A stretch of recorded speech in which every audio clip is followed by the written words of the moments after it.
I just spent 3 hours of my life watching Cruella. And for what? For what? Guys, I'm about to rip Cruella apart, so I was thinking about all the ways I could be nice about this, and then I stopped and I was like, why would I be nice about this? I just... Hate feels like a strong word, but I hated this movie. So let's get into it!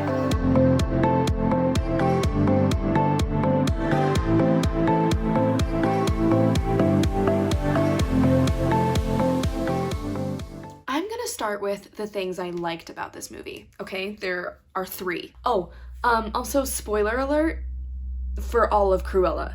I'm about to spoil everything, so leave if you don't want that. The dresses, some of them. Most of the dresses and fashion in this movie were, like, beautiful, especially all the ones that Cruella wore specifically. I was like, oh my gosh. Except there's this one dress that she wears that's, like, she comes out of a garbage truck, and the dress is, like, it's cool because the dress is made up of, like, a huge long train of garbage fabric, and it's, like, super a diss at her boss, but I was like, a garbage truck? A garbage truck? We're going with that? We're going with that. Okay, so that was the only one that I didn't love, but the rest of the dresses were really amazing. Next, Mark Strong is in this movie, and I personally love Mark Strong. When I saw his face, I was like, Mark, my guy! Like, I was so happy to see him. He just comforts me. Like, he's very much just a comfort person that I'm like, when I'm feeling upset, I want to go to Mark Strong and have him tell me it's gonna be okay. But if you want a good Mark Strong movie, go watch Stardust or, like, anything else that he's in. Because in this movie, he plays a character, first of all, his name is John.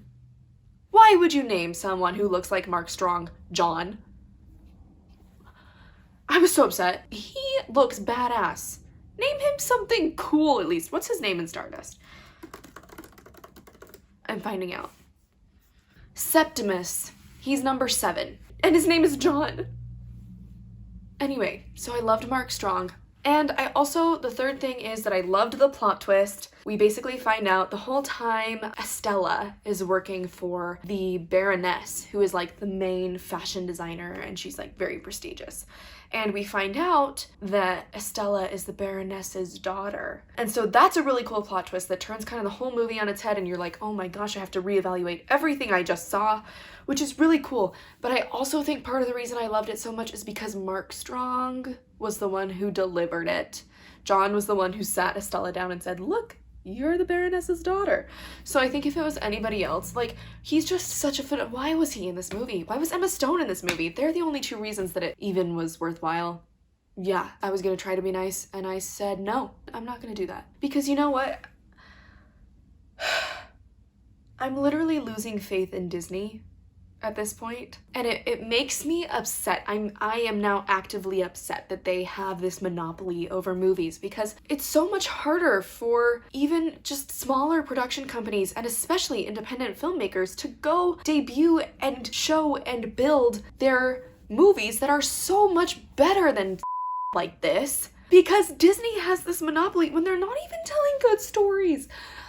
Okay, so let's talk about why it was bad. I have, I think, 3 main issues with this movie. First of all, the genre is crime comedy. Why did no one tell me the genre was crime comedy? Why the is this Disney villain getting a comedy?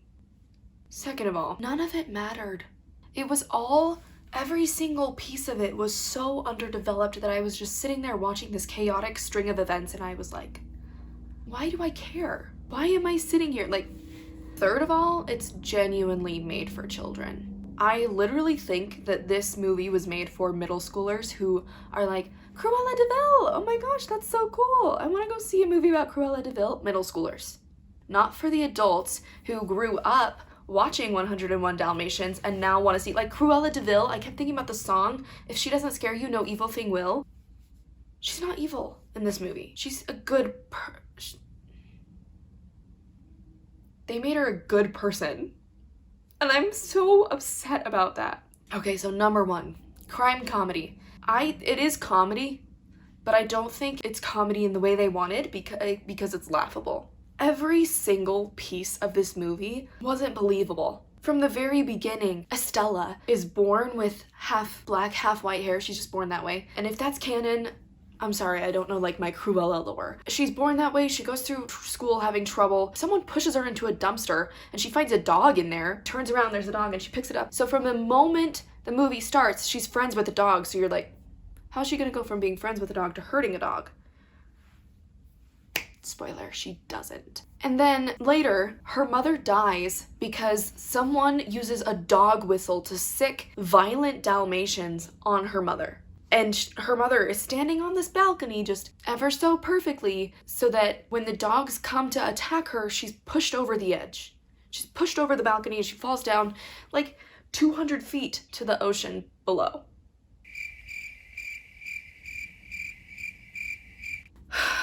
First of all, there are no inherently violent breeds of dogs. Dogs they're not born violent. Someone has to make them that way. So, if the Dalmatians are like incredibly violent, if they're like attack dogs, which they're not because later one rolls over to get like a belly rub, but if they were attack dogs, why?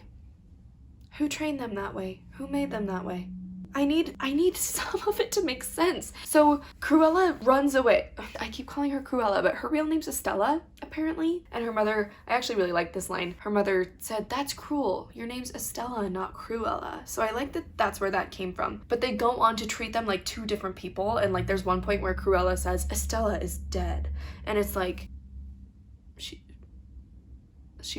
you though? So Estella runs away. She runs to the middle of this city, which is probably something like 100 miles. I don't even know. It's a long run, and she's this tiny little child. So she believably runs there, survives the run with no water and no food, and ends up at this fountain and goes to sleep at the fountain and wakes up and there are two guys there, and they're her age, two little boys. She makes friends with them, and they are living this life of crime, but we have no idea who their parents are or why they're here or what they're doing or why they live this life of crime or why they care about Cruella or what they're thinking. Like, none of that. It feels like every single side character in this movie is just there to help Cruella, just there to advance Cruella's plotline, which obviously side characters are there to do that. They do help advance your main character's plotline, but they also, this is my, like, a beautiful rule of thumb to use in writing, is that every single side character should want something. And it's not always something that has to do with the protagonist. In this movie, all they want has to do with the protagonist. None of them have their own real desire outside of what is happening with Cruella. Like, they're not real people. They're not real people. So 10 years go by, and so Cruella's like in her early 20s or something like that, and she's still living with these two boys. And this dog, by the way, this dog that she has that she picked up earlier just follows her everywhere. There's this one point when she's following these two boys, they're running from a cop, and she runs up the side of a building and there's a ladder, and we see the two boys go up the ladder, and then we see, like, it cuts to the roof and we see Cruella step onto the roof, and then the dog hops onto the roof after her, and it's like, how did that dog climb the ladder? Dogs can't do that. So cut forward 10 years. She lives with these two boys, and they also have a dog, and his name is Wink, and he's this little chihuahua, which is so cute because he reminded me of my dog. But he wears an eye patch. Why? I've seen dogs without an eye. I used to volunteer at a shelter. They don't wear eye patches. They just don't have an eye. So they're really playing into the dog thing, right? Like, everybody has dogs, and so far none of them are Dalmatians. So these three go through a heist montage, and they talk about their life of crime and how they got really, really good at stealing things together, and that's how they stayed alive. And then Cruella goes, "But I always thought I was meant for something more." Not like, "But I got tired of that now I want to go design my dresses." This movie genuinely makes me so mad, you guys. They go on all these like heists and they're stealing things, and their dogs are the only reason the heists are possible. Like, their dog will go in there and trick people. Like, their dog has the brain to do that. Their dog will go through a vent and go grab a key.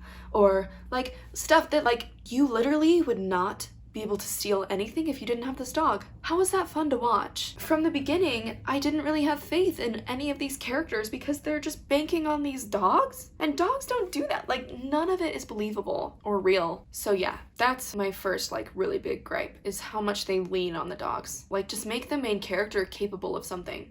Honestly, if you want to watch a good heist movie, which Cruella is just a bad heist movie, if you want to watch a good heist movie, go watch Ocean's 8. Please. I feel like I need to go watch Ocean's 8 again just to like scrub my brain free. So problem number 1 is that they made it into a fun, upbeat movie about this heist team, which is not what it should have been. Second complaint, none of it mattered. Like I said earlier, it was literally just this meaningless string of events. Like they tried to make it matter. I could tell that they were trying so hard to make it matter, but like just this is something Abby Emmons has talked about.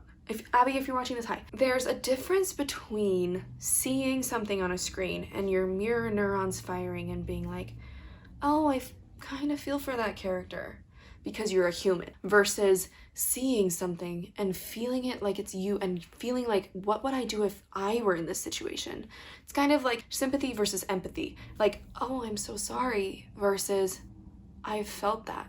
Like even when her mother dies, it's just like, ooh, that's rough. Like the whole thing is just kind of devoid of emotion, and it's because from the start, Cruella doesn't really have a problem. She doesn't really belong anywhere, and I was like, oh, okay, so that's the thing that's like, that's her desire, is to belong somewhere, but it's not. She doesn't care that she doesn't fit in. She actually kind of likes that she doesn't fit in. She thinks it's unique. So from the beginning, we don't have this conflicted character. We just have a person kind of going through life.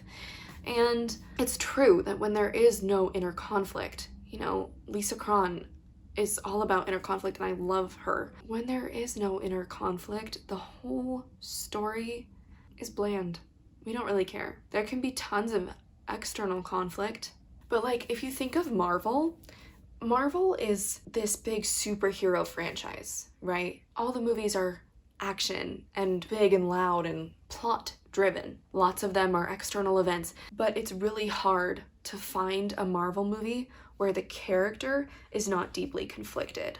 Like WandaVision, that's part of why WandaVision was so successful and popular, because Wanda is like going through the most intense grief of her life. And it's also part of why Infinity War and Endgame were so popular, because these characters were suffering big time.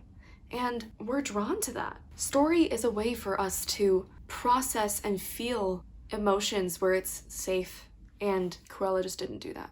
It just wasn't an emotional story. None of the characters were really very emotionally connected. So it really was just watching a bunch of people do a bunch of things. The one moment that I was like, this is emotional and deep, was when Cruella went to the fountain, and this is after she learned that her mother is actually the Baroness, and she goes, so you weren't really my mother.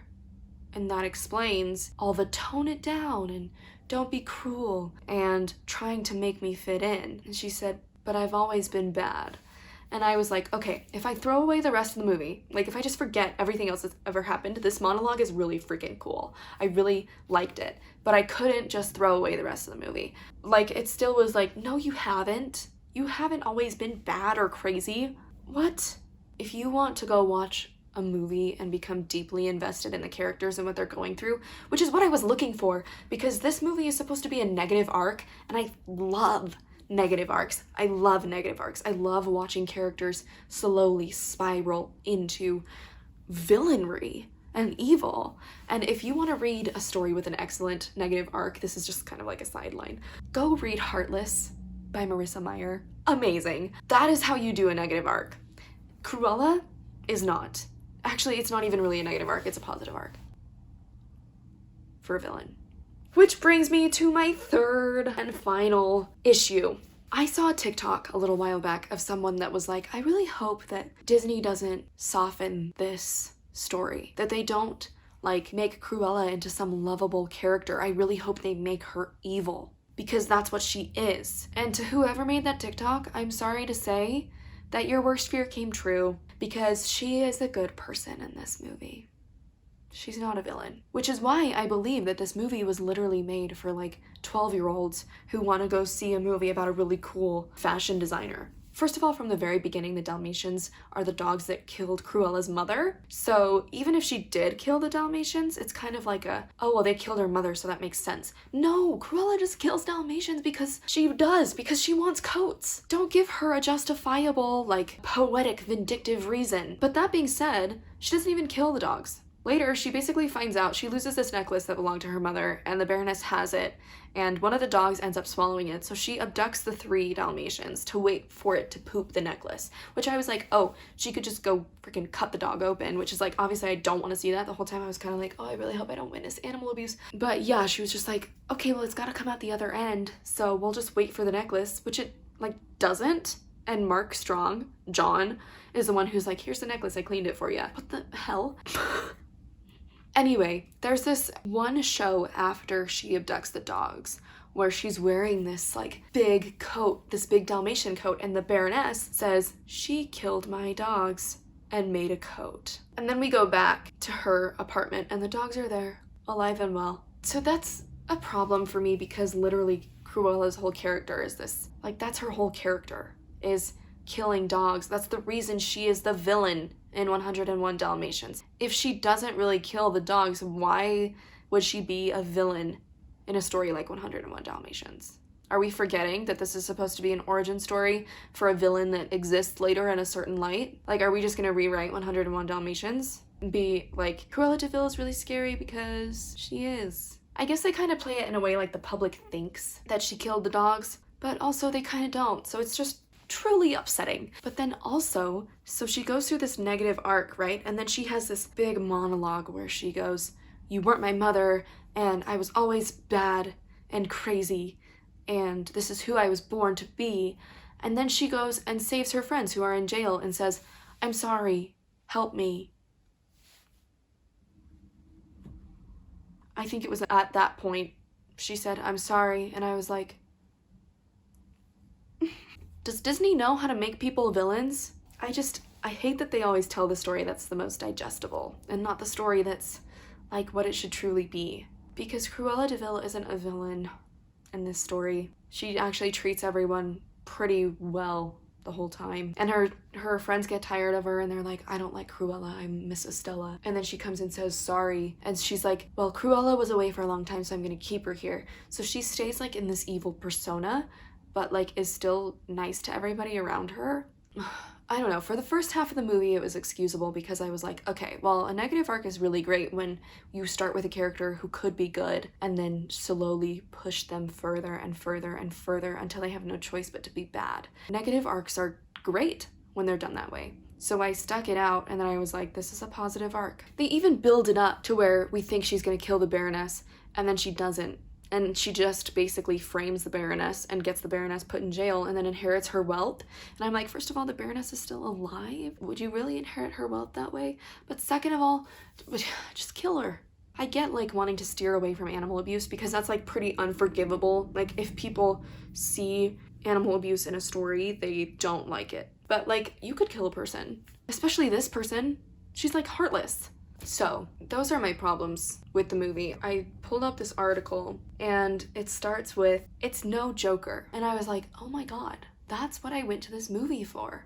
I went to this movie to see the Joker. I mean, Joker messed me up. That was a rough movie, but that's a testament to how well done it was, that it got under my skin and into my brain like that. And it truly was this masterpiece on mental illness and how that can affect you and what can happen with that and why the Joker became who he is. Not that it's excusable, but why he became who he is. And that's what I was looking for with Cruella. I wanted to see the origin story of why Cruella is this evil, unforgivable villain. And instead I got, here's this villain who's misunderstood and just didn't actually do anything wrong. And I didn't want that. So if you want to go see a movie about a person who's perfectly fine the entire time and who goes on heists with 2 of her friends that you don't even know why they're friends and their dogs are the only reason that the heists succeed, go see Cruella.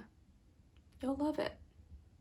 Alright, that's it from me. I know it was kind of brutal, but I literally was like, I'm not gonna pull punches. I can't. It feels almost wrong to say happy trails after a video as like angry as this one. But I do have new writing videos out every Tuesday, so if you want to subscribe, go ahead and ring the bell for notifications, and I will see you guys next week. Happy trails.